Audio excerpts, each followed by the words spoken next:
আজ আমি মেষ রাশির ভরণী নক্ষত্রের বিষয়ে আলোচনা করব।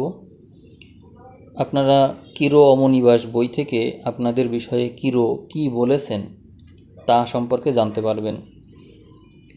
আপনার স্বভাব হবে স্নেহপ্রবণ, উষ্ণ উচ্ছ্বাসী, কামুক এবং বিপরীত লিঙ্গের মানুষের প্রতি থাকবে আপনার আসক্তি। কথাগুলো কিন্তু আমার নয়, বিখ্যাত জ্যোতিষী, তিনি পাশ্চাত্যের জ্যোতিষী, তার কথা এগুলো। আপনারা ধৈর্য সহকারে মন দিয়ে শুনবেন আশা করছি। আপনি সামাজিক ক্ষেত্রে খুব প্রিয় হবেন এবং যেখানেই যান না কেন বন্ধুত্ব করতে পারবেন। আপনি চরিত্রগতভাবে বদান্য স্বভাববিশিষ্ট এবং অপরের কাছ থেকে কোনো আবেদন এলে তা আপনার মহানুভব চরিত্রকে সহজেই দ্রবীভূত করে। আপনি একটু বেশি খরচ করতে পছন্দ করেন, গৃহে বা পারিপার্শ্বিকতায় একটু জাঁকজমক দেখাতে পছন্দ করেন।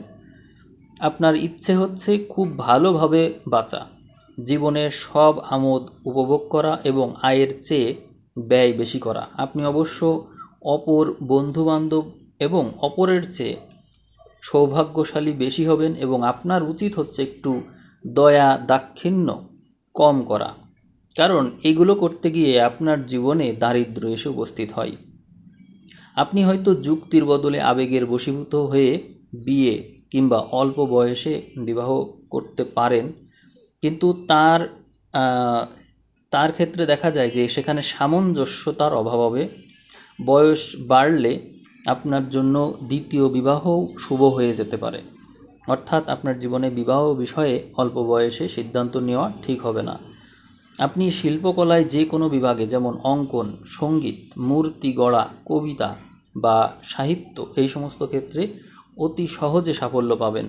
থিয়েটার বা নৃত্যনাট্য এগুলো আপনার প্রিয় হবে এবং এতেও আপনি নাম করতে পারবেন। আপনার অনেক বন্ধুবান্ধব হবে, আপনি অত্যন্ত জনপ্রিয় হবেন, কিন্তু তাদের মনোরঞ্জন করার জন্য আপনি অনেক বেশি সময় আর অর্থ নষ্ট করবেন। আপনি ভ্রমণ করতে পছন্দ করবেন, অপর জাতির জীবন প্রণালী এবং সামাজিক রীতি সম্বন্ধে জানার বেশি আগ্রহ থাকবে। অর্থের ব্যাপারে প্রথম ভাগে অনেক ভাগ্যবান হবেন, কিন্তু জীবনের দ্বিতীয় ভাগে গিয়ে দেখবেন একটু অর্থকষ্ট। আপনি অত্যন্ত অপব্যয়ী স্বভাবের এবং ভবিষ্যতের জন্য কোনো সঞ্চয় করেন না। এই জন্য আপনার দিন ফুরোবার আগেই আপনাকে অযথা বিপদে পড়তে হতে পারে। এই জন্য সঞ্চয়ের ভাগ্যটা সঞ্চয়ের ভাগ্য নিয়ে একটু চিন্তা করা ভালো। আপনার শারীরিক কাঠামো খুব মজবুত, যে কোনো অসুস্থতা থেকে আপনি দ্রুত আরোগ্য লাভ করতে পারেন। গলা, নাক বা কোনো রকম দুর্বলতা বা ভীষণ মাথা ধরা থেকে আপনার ভোগার সম্ভাবনা বেশি। আপনার ক্ষেত্রে বেগুনি রং, হালকা নীল বা গাঢ় নীল, লাল, ঘোর লাল বা গোলাপি, এই রঙগুলো ব্যবহার করা যেতে পারে। এগুলো আপনার জন্য শুভ। আপনার এই নক্ষত্রে যে ধরনের মানুষ জন্মেছেন তাদের মধ্যে আছেন ম্যাজিশিয়ান, অভিনেতা, চিত্রশিল্পী, জুয়াড়ি, কবি, লেখক, গ্রন্থকার, এরকম ব্যক্তিত্ব আছেন। এখন আমি আপনাদের সম্পর্কে আরেকটু বেসিক আলোচনা করে ভিডিও শেষ করব। আপনার মধ্যে প্রবল ইচ্ছা শক্তি থাকবে, দৃঢ়তা এবং মন্ত্রের সাধন এর জন্য প্রচণ্ড থাকে আপনার মধ্যে, এবং যে আপনি জাত হিসেবে একটু লড়াকু স্বভাবের। সাধারণভাবে দেখা যায় যে ব্যবস্থাপনা সম্বন্ধে আপনার প্রতিভা অনেক ভালো থাকবে। বড় ব্যবসায় প্রচুর পরিমাণে লোক নিযুক্ত থাকবে, এরকম কাজে আপনি যুক্ত থাকলে ভালো করবেন। এই ধরনের কাজে ব্যবস্থাপনায় আপনি ভালো এবং কাজে কর্মে অত্যন্ত স্বাধীন চেতা হবেন এবং সবসময় নিজের মতো সব জিনিস করতে চাইবেন। কেউ বাধা দিতে আসলে তখনই সেখান থেকে বেরিয়ে পড়েন এবং সেই অপর লোকটাকে জায়গা ছেড়ে দেন। বস্তুতান্ত্রিক সাফল্য এবং ক্ষমতা সম্পর্কে যে কোনো বিষয়ে এমন কোনো উচ্চতা নেই যা আপনি পৌঁছাতে পারেন না। অবশ্য যদি মাথা ঠান্ডা রেখে চলেন তবেই সম্ভব। মাঝে মাঝে সাফল্যও আপনাদের সর্বনাশ করে থাকে। প্রশংসা এবং চাটুকারিতায় আপনাদেরকে মাথা ঘুরিয়ে দেয় এবং যে কোনো জিনিসই আপনি সোজাভাবে দেখতে চান না। গুয়ারতুমি এবং ঔদ্ধত্য এইগুলোই আপনার পতন ডেকে আনে। মূলত মানসিক প্রাণবন্ততায় আপনি খুবই পরিপূর্ণ থাকেন এবং সবসময়ই মস্তিষ্কে নতুন পরিকল্পনা বা মৌলিক চিন্তা চলতে থাকে। নিজের মতন করে আপনি মানুষকে মূল্যায়ন করেন, অন্য লোকের মতো করে মূল্যায়ন করতে চান না, বা অন্য লোকের মতামতকে আপনি মূল্যও দিতে চান না। কঠিন যুক্তিতর্ক এবং যথার্থতা একমাত্র আপনাকে আপনার পথ থেকে টলাতে পারে। আপনার মধ্যে সতর্কতা একটু কম থাকে। চারিত্রিকভাবেই আপনি চিন্তায় এবং কাজে খুব বেশি হঠকারী হয়ে থাকেন। সব কিছুতে আপনি বাড়াবাড়ি করেন, এটি আপনার একটা স্বভাব। কথাবার্তায় অনেক বেশি আপনি খোলামেলা, স্পষ্ট এবং চাতুর্যের অভাবে অনেক শত্রু সৃষ্টি করে ফেলেন। আপনি অত্যন্ত উচ্চাভিলাষী এবং সাধারণভাবে জীবনে সাফল্য লাভ করেন। প্রচুর অর্থ সঞ্চয় না করে যদি কোনো উচ্চ দায়িত্বপূর্ণ পদে অধিষ্ঠিত হন, তাহলে আপনার জীবনে পরিবর্তন আসতে পারে। আপনি হয় প্রচুর অর্থ সঞ্চয় করবেন, অথবা কোনো দায়িত্বপূর্ণ পদে আসীন হবেন। এই দুটো যে কোনো একটা আপনার জীবনে ঘটতে পারে। আপনার উদ্দেশ্য সিদ্ধির জন্য কোনো কিছুতেই আপনার খারাপ বলে কোনো কিছু নাই, অর্থাৎ আপনার উদ্দেশ্য সাধনের জন্য সব কিছুকেই আপনি সঠিক মনে করবেন। প্রভু হিসাবে আপনার অত্যন্ত নৃশংস বা পাশবিক বা এরকম কোনো ঘটনা যে ক্ষেত্রে আপনার প্রাণ হারাতে হতে পারে। আপনি প্রভু হিসাবে পাশবিক, নৃশংস এবং সচরাচর অপঘাতে প্রাণ হারাতেও পারেন। কারণ হচ্ছে আপনি যখন কারো প্রভু হয়ে ওঠেন, তখন আপনার মধ্যে নৃশংসতার মাত্রা বৃদ্ধি পেতে দেখা যায়। আপনি উচ্চ শ্রেণীর প্রভু হিসাবেও ভালো, কিন্তু নিয়মানুবর্তিতা আর কঠোরতা আপনার মধ্যে খুব থাকে। এই জন্য অধস্তনদের কাছ থেকে সব কিছু পাওনা কড়াই গণ্ডায় বুঝে নিতে পারেন আপনি। আপনার দুই দিকেই উকি দেওয়ার স্বভাব আছে, অর্থাৎ ভবিষ্যৎ এবং অতীত দুই দিকেই আপনার ঝোঁক থাকে। কোনো জিনিসই পূর্ণভাবে লাভ করার আগেই আপনি অধৈর্য হয়ে পড়েন। প্রায়ই ভবিষ্যৎবাণী করেন আপনারা, এবং এই সম্বন্ধে ভগবৎ প্রদত্ত এক ক্ষমতাও আপনাদের মধ্যে জন্মগতভাবেই আছে। কিন্তু আপনাদের এই মাথা গরম করা স্বভাবের কারণে আপনার অনেক ক্ষেত্রেই আপনাদের উপরে আপনাদেরই ভবিষ্যৎবাণী অনেক ক্ষেত্রে মিথ্যা হয়ে যায়। আপনারা সবসময়ই চান যে গৃহে বা ব্যবসায়ে সবসময়ই যেন আপনাদের প্রধান বলে গণ্য করা হয়, কিন্তু এরকমটা সবসময় হয় না। স্নেহপ্রীতির ব্যাপারে আপনার নানা রকমের কষ্ট পেয়ে থাকেন জীবনে।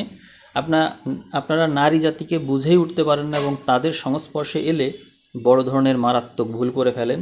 পুরুষ বা নারী যেই হন না কেন, আপনার জীবনে যখনই সবচেয়ে আনন্দ আসবে কর্ম থেকে বা বাধাবিঘ্ন থেকে, এগুলো অতিক্রম করা দরকার। আপনার জীবনে সবচেয়ে বড় বাধাবিঘ্ন আসবে হচ্ছে কর্ম থেকে, এবং এগুলো আপনাকে অতিক্রম করতে হবে। আপনি যেই হন, পুরুষ বা নারী, আপনাকে সবসময় মঙ্গলের যে ভয়হীনতা এবং রবির যে অগ্নি শক্তি বা তেজ, এগুলো আপনাকে সবসময় উদ্বুদ্ধ করবে। এবং দেবতাদের মধ্যে যে মঙ্গলদেব, তার মধ্যে যে যুদ্ধ করার মনোবৃত্তি আছে, সেইগুলো আপনার মধ্যে রয়েছে। ফলে আপনারা নিয়মতান্ত্রিকভাবে সব রকমের বাধাবিঘ্ন পেরিয়ে লড়াই করে এগোতে পছন্দ করেন, এবং বিপদের সম্মুখীনও যদি হন, জীবিকায়ও যদি বাধার সম্মুখীন হন, আপনারা কঠিনভাবে লড়াই করতে পারেন। গভীরভাবে সক্রিয়, গুরুত্বপূর্ণ এবং জোরালো এই চরিত্রের মধ্যেই আপনাদের রয়েছে এক অসম্ভব শক্তি। বিপদের মুখেও আপনারা আশাবাদী থাকেন এবং আপদকালেও এগুলোর মোকাবেলা করতে পারেন। সত্যি যদি আপনাদের সাফল্যের দিকে নজর থাকে, তাহলে আপনাদের হঠকারিতা ত্যাগ করা উচিত। কারণ সত্যিকারের বিতর্কের কেন্দ্র বিবেচনা না করে আপনারা জীবন যুদ্ধে আপনারা অবতীর্ণ হন, এবং প্রায়ই দেখা যায় যে ভুল দিকটা নিয়ে আপনারা লড়াই করছেন। তাই আপনারা মন স্থির করেন তাৎক্ষণিকভাবে, এবং তাৎপর্য ভেবে দূরের দিকে দৃষ্টি না দিয়েই আপনারা এগিয়ে যান। এই জন্য আপনাদেরকে আরেকটু বিবেচনা করতে হবে। দূরদৃষ্টির অভাব এটাকে বলা যায় না, তবে বিশেষ মুহূর্তের বাসনাই মূলত আপনাদেরকে প্রভাবিত করে বেশি, যে এই মুহূর্তে আবেগ দিয়ে বিবেচনা করলে আপনার জন্য কোনটা সঠিক। কিন্তু আবেগ দিয়ে তো আর সিদ্ধান্ত নেওয়া যায় না, আপনাকে বিবেক দিয়ে চিন্তা করতে হবে। আপনারা আপাত বিরোধীও হতে পারেন, অর্থাৎ ক্ষেত্র বিশেষে দেখা যাবে আপনারা আপনাদের নিজের কথার সাথে একমত না, তবুও আপনারা সেটি নিয়ে পড়ে থাকেন। যদিও আপনাদের মধ্যে সহজাতভাবে নেতা হওয়ার ক্ষমতা থাকে বা কোনো কিছু গঠন করার ক্ষমতা থাকে, বস্তুনিষ্ঠ, আগ্রহী, এবং আপনার হচ্ছে উচ্চাভিলাষীও। সব রকমের প্রচলিত বা বিধি বা নিয়মানুবর্তিতা, এগুলো সব মেনে চলা আপনাদের স্বভাব বিরুদ্ধ, আপনারা এগুলো মানতে চান না।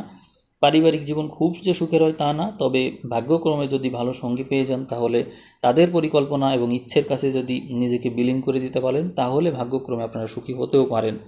আর বস্তুতান্ত্রিক দিক দিয়ে দেখতে গেলে অবশ্যই এমন কোনো উচ্চতা নেই যেখানে আপনি আপনার দৃঢ়তা এবং পরিচালনার দক্ষতা, সংগঠন করার যে ভগবত প্রদত্ত ক্ষমতা, এগুলো দিয়ে আপনারা পৌঁছাতে পারেন না।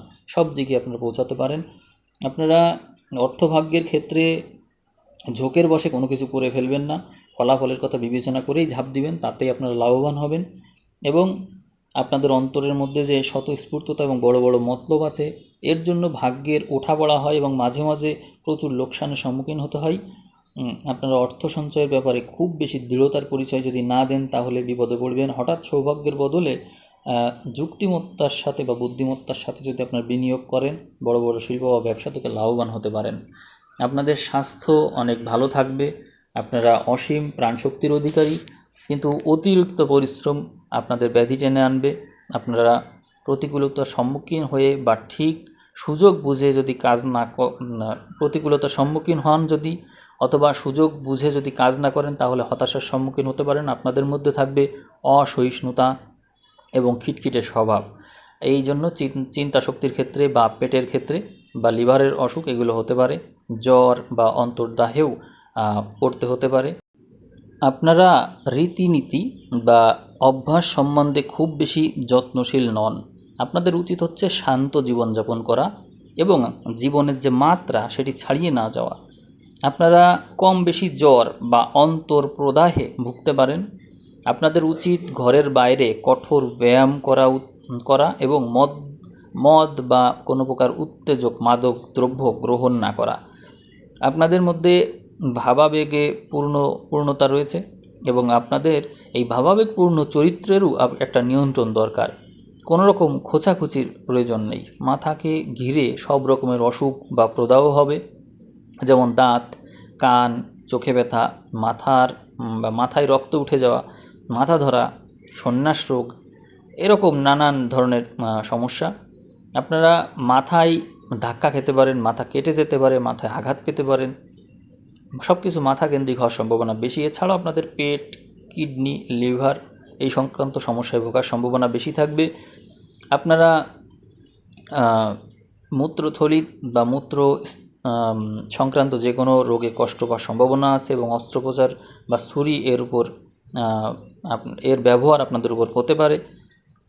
আপনাদের উচিত যদি জীবনসঙ্গী হিসেবে বা পার্টনার হিসেবে যদি কাউকে বেছে নিতে চান তাহলে কিরো পরামর্শ দিচ্ছে যে আপনারা সিংহের জাতক জাতিকা, যারা সিংহতে জন্ম নিবে তাদেরকে বেছে নিতে পারেন, অথবা ধনুতে যারা জন্ম নিবে, ধনু রাশির মানুষ, তাদেরকে বেছে নিতে পারেন, অথবা যারা তুলাতে জন্ম নিবে তাদেরকে আপনারা সঙ্গী হিসেবে বেছে নিতে পারেন।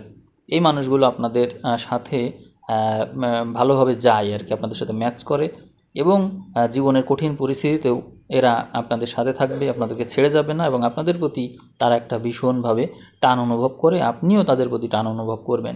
এইভাবে আপনারা আপনাদের সঠিক জীবনসঙ্গী বেছে নিতে পারেন। এতক্ষণ যা আলোচনা করলাম, উপস্থাপন হয়তো সঠিক হয় নাই, ভালো হয়নি, কিন্তু কিরো যা বলেছেন আশা করি আমি যে কোনোভাবে আপনাদেরকে ইনফরমেশনটা দিতে পেরেছি। তো ভিডিও কেমন লাগলো সেই বিষয়ে আমি নিজেই বুঝতে পারছি ভিডিও অত ভালো হয়নি, কিন্তু তারপরও আপনারা তো তথ্যটা তো পেলেন। আপনাদের ভরণী নক্ষত্রের যে রাশিফল, অর্থাৎ মে মাসের রাশিফল, এটি হচ্ছে মে না জুন মাসের রাশিফলের ভিউ 5000 ক্রস করার কারণে আপনারা নতুন করে আবার ভিডিও পাচ্ছেন। বা মে জুন যাই হোক, আপনারা ভিডিওর ভিউ যখনই না 5000 ক্রস করবে তখনই আপনারা একটা বেসিক ভিডিও পেয়ে যাবেন। তো আপনারা কমেন্ট করবেন কেমন লাগলো, পরবর্তীতে আবার ভিডিও চান কি না সেই বিষয়ে কমেন্ট করতে পারেন। তো সবাইকে অসংখ্য ধন্যবাদ জানিয়ে ভিডিও আমি এখানেই শেষ করলাম। সবাইকে অসংখ্য ধন্যবাদ।